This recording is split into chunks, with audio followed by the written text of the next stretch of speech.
بسم اللہ الرحمن الرحیم۔ دوستان محترم، سب سے پہلے تو کوئی بھی پارٹی ہے، کوئی بھی لیڈر ہے، ہم جب اس پر بات کرتے ہیں تو سب سے پہلے ہمیں دیکھنا ہوتا ہے کہ اس لیڈر کا نعرہ کیا تھا، وہ کہنا کیا چاہتا تھا، اس کا مقصد کیا تھا، اس کا موٹو کیا تھا۔ تو جب موٹو اور مقصد کسی لیڈر کا ہمیں سمجھ آ جاتا ہے تو اس کے بعد ہم اس کی جدوجہد کو، اس کی سٹرگل کو دیکھتے ہیں کہ اس نے سٹرگل کس طرح کی ہے۔ اگر اس نے سٹرگل اور جدوجہد پوری ایمانداری کے ساتھ کی ہے اور پھر اس کو کامیابی نصیب نہیں ہوئی تو یہ پھر اللہ کے ہاتھ میں ہے۔ ویسے بھی ہر چیز اللہ رب العزت کے ہاتھ میں ہے۔ اللہ رب العزت نے کس کے ذریعے سے کس قوم کو عروج دینا ہے، استحکام دینا ہے، سربلندی دینی ہے، یہ تو اللہ کی ذات بہتر جانتی ہے۔ تو سب سے پہلے کسی بھی شخص کو پرکھنے کے لیے دیکھا جاتا ہے کہ اس نے نعرہ کیا لگایا، اور پھر وہ اس نعرے کے لیے صلاحیت بھی رکھتا ہے، اس نے اس کے لیے سٹرگل کیا کی ہے، اس کے لیے کوشش کیا کی ہے، اس کے لیے جدوجہد کیا کی ہے۔ تو اگر ہم پاکستان کے اندر دیکھیں تو پاکستان کے اندر یا دنیا کے اندر کہیں بھی اقتدار میں آئے بغیر، طاقت کا وصول کیے بغیر، طاقت کو حاصل کیے بغیر، اختیار کو حاصل کیے بغیر کوئی بندہ کوئی بھی بہت اہم رول ادا نہیں کر سکتا۔ ایک طرف ایک بندہ ہے، اس کے پاس صلاحیت بہت زیادہ ہے مگر اس کے پاس اقتدار نہیں ہے تو وہ اتنا کام نہیں کر سکے گا جتنا اقتدار والا بندہ کر سکے گا۔ تو اقتدار کا حصول یہ بہت زیادہ ضروری ہے کسی بھی شخص کو اپنی صلاحیت دکھانے کے لیے اور اپنے آپ کو منوانے کے لیے اقتدار کا حصول بہت زیادہ ضروری ہے۔ پاکستان میں یا دنیا بھر میں کہیں بھی اقتدار حاصل کرنے کے لیے دو ہی طریقے ہو سکتے ہیں۔ ایک طریقہ تو انتخابات کا ہے کہ بندہ الیکشن لڑے، اپنی جماعت کے ذریعے الیکشن لڑے، لوگ اس کو سلیکٹ کریں، وہ اقتدار میں آئے اور اقتدار میں آنے کے بعد وہ اپنا پروگرام جو ہے وہ پورا قوم اپنی ذہانت اور لیاقت اور فطانت اور اپنی لیڈرشپ اور قیادت کو، اپنے اندر صلاحیت کو لوگوں کے تک پہنچا سکے اور دکھا سکے۔ اگر ہم پاکستان کے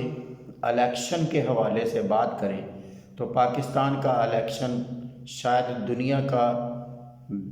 سب سے بدترین نظام الیکشن ہے۔ پاکستان کے اندر آپ کو بڑا اچھی طرح معلوم ہے کہ کس طرح کے انتخابات ہوتے ہیں۔ اگر ایک پارٹی کی طرف سے کوئی جتنا پڑھا لکھا مرضی بندہ ہو، قابل ہو، ذہین ہو، اور اگر اس کے پاس کھربوں روپیہ نہیں ہے، لاکھوں روپیہ نہیں ہے، اربوں روپیہ نہیں ہے، کروڑوں روپیہ نہیں ہے، حرام کی کمائی نہیں ہے، ناجائز ذرائع کی کمائی نہیں ہے، تو وہ بندہ کتنا بھی ذہین ہے، کتنا بھی قابل ہے، وہ کبھی بھی الیکشن نہیں جیت سکتا۔ بلکہ اب یہ زمانہ آ چکا ہے، یہ وقت آ چکا ہے کہ ایک یونین کونسل کے اندر ایک پی ایچ ڈی لیول کا بندہ الیکشن لڑنے لگ جائے، کھڑا ہو، اور دوسری طرف ایک بالکل اجڑ اور بالکل جاہل قسم کا بندہ ہو لیکن اس کے پاس پیسے ہوں تو وہ جیت جائے گا، اور وہ جو پڑھا لکھا ہے، اسکالر ہے، صاحب علم ہے، صاحب بصیرت ہے، صاحب سیرت ہے، صاحب کردار ہے، وہ ہار جائے گا۔ پاکستان کے اندر کوئی ایک حلقہ بھی کوئی ایسا آپ نہیں دکھا سکتے جہاں سے کوئی باکردار آدمی آسانی کے ساتھ جیت جائے۔ اس کے علاوہ دوسرا رستہ، انتخابات کا رستہ، تبدیلی لانے والوں کے لیے یا انقلاب چاہنے والوں کے لیے انتخابی رستے کے اندر، انتخابی طریقے کے اندر کوئی رستہ اقتدار پر آنے کے لیے نہیں ہے۔ اور دوسرا طریقہ جو اپنایا جا سکتا ہے وہ احتجاج کا طریقہ ہے کہ لوگ لیڈرشپ جو ہے وہ قوم کو آواز دے کہ آپ کے حقوق غصب کیے جا رہے ہیں، آپ کے ساتھ زیادتی ہو رہی ہے، آپ کے ساتھ ظلم ہو رہا ہے، ٹیکس آپ کے لیے جا رہے ہیں، ٹیکس عام لوگوں سے لیا جا رہا ہے اور دیا بڑے لوگوں کو جا رہا ہے، چند طبقات، چند گھرانے، چند خاندان پورے ملک کو کھا رہے ہیں۔ اگر قوم کو آواز دی جائے اور قوم اس لیڈر کی بات کو سمجھے اور سمجھ کر اس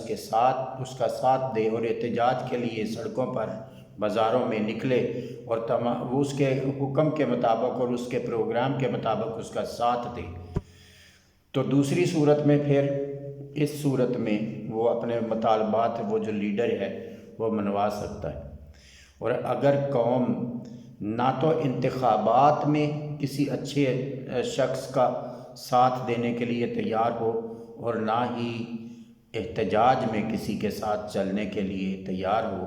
تو لیڈر کا کام تو ہوتا ہے رستہ دکھانا، لیڈر کا کام ہوتا ہے سامنے آنا، لیڈر کا کام ہوتا ہے آگے لگنا، لیڈر کا کام ہوتا ہے مسائل کا حل دینا، لیڈر کا کام ہوتا ہے کہ وہ قوم کو موبلائز کریں، لیڈر کا کام ہوتا ہے کہ وہ قوم کو مسائل کا حل دینے کے لیے آگے آئے اور قوم کو آواز دے۔ اگر قوم اپنے مسائل کا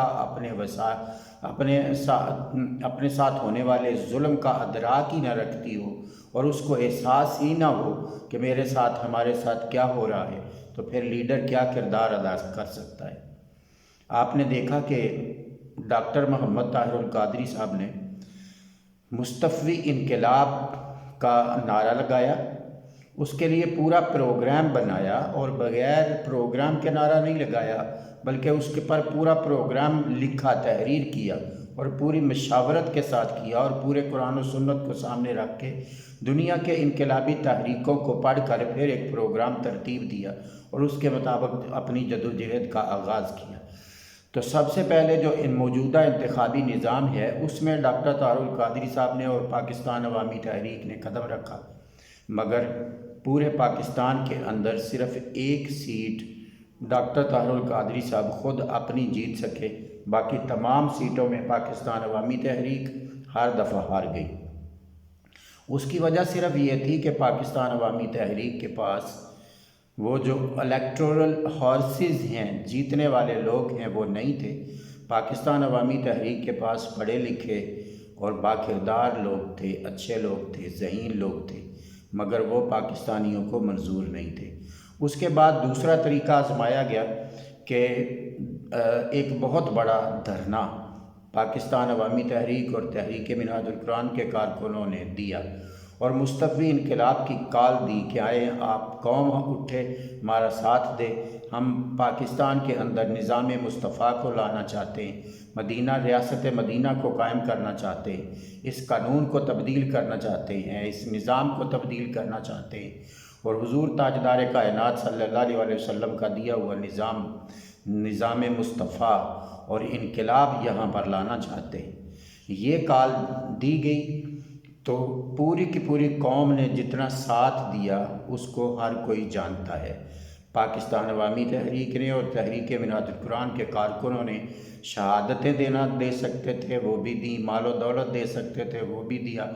جو قربانی وہ دے سکتے تھے انہوں نے دی، مگر قوم نے ساتھ نہ دیا۔ اگر قوم نے ساتھ نہیں دیا تو بجائے اس کے کہ قوم اپنے اس کام پر شرمندہ ہو اور یہ سوچے کہ اگر ہم اس وقت ڈاکٹر طاہر القادری کے ساتھ اٹھتے تو آج ہمیں پاکستان کے ان حالات کا سامنا نہ کرنا پڑتا، بجائے اس کے کہ ہماری قوم یہ سوچے کہ ہم نے ساتھ نہیں دیا، ہر کوئی اسی شخص پر جس نے اس قوم کے لیے، اس پاکستان کے لیے، جس کی جماعت نے قربانی دی، جس نے محنت کی، مشقت کی، آگے لگے، سارا کچھ کیا اور 72 دن کا طویل عرصہ جو تھا وہاں شدید سردی کے اندر برداشت کیا، بیٹھے، جس میں مائیں، بہنیں، بیٹیاں، بزرگ، نوجوان، ہر مکتبہ فکر، ہر طبقے کا شخص بیٹھا، مگر قوم نے ان کا ساتھ نہ دیا اور نتیجہ یہ نکلا کہ وہ موومنٹ جو تھی وہ وائنڈ اپ کرنا پڑی۔ تو قوم بجائے اس کے کہ اس بات پر شرمندہ ہو کہ ہم نے ساتھ نہیں دیا، اب الزامات لگا رہے ہیں جی پیسے وہ لے کر چلے گئے، وہ فلاں کر گئے، انہوں نے فلاں کیا، انہوں نے فلاں کیا، یعنی پوری قوم الزامات لگا رہی ہے۔ وہ ڈاکٹر طاہر القادری کی جد و جہد کا ساتھ نہیں دیا، سٹرگل کا ساتھ نہیں دیا، تو صرف وجہ یہی ہے کہ ہم ذلت اور تباہی کے گڑھے میں گرتے جا رہے ہیں۔ اگر ہمیں از سر نو اپنی آپ کو قوم بنانا ہے اور پاکستان کو حقیقی پاکستان بنانا ہے، اسلامی فلاحی ریاست بنانا ہے، تو ہمیں ایک ایسی شخصیت، ایک ایسے لیڈر جس کے پاس صلاحیت ہو، جس کے پاس علم ہو، جس کو بات کرنے کا سلیقہ آتا ہو، جو انٹرنیشنل فیم کا بندہ ہو، ان دنیا کے 100 سے زیادہ ممالک کے اندر جس کی ورث قائم ہو، دنیا کو اپنی بات اچھی طرح سمجھا سکتا ہو، ایسی شخصیت کے ساتھ ہمیں چلنا ہے، اور جس نے پوری زندگی میں اپنی جائیداد 1 روپے کی نہیں بنائی، بلکہ ادارے بنائے، اسکول بنائے، یونیورسٹیاں بنائیں، کتابیں لکھیں، خطابات کیے، بہت بڑا ایک کام کیا، اور وہ سارے کا سارا اپنی اس قوم کے لیے، ملک کے لیے اور ملت کے لیے کیا، تو ہمیں ایسے شخص کو پہچان کر اس کے ساتھ چلنا ہوگا۔ اگر ہم چلیں گے اور اس کو جانیں گے، یہ نہ دیکھیں کہ اس نے یہ کیا، صرف تنقیدی نظر سے نہ دیکھیں، یہ بھی دیکھیں کہ وہ بندہ آپ کو پکارتا رہا، وہ شخص آپ کو پکارتا رہا اور آپ نے ساتھ نہ دیا۔ اور اگر ہم آج بھی چاہتے ہیں کہ پاکستان کا مستقبل روشن ہو، ہماری آنے والی نسلوں کا مستقبل روشن ہو، تو ہمیں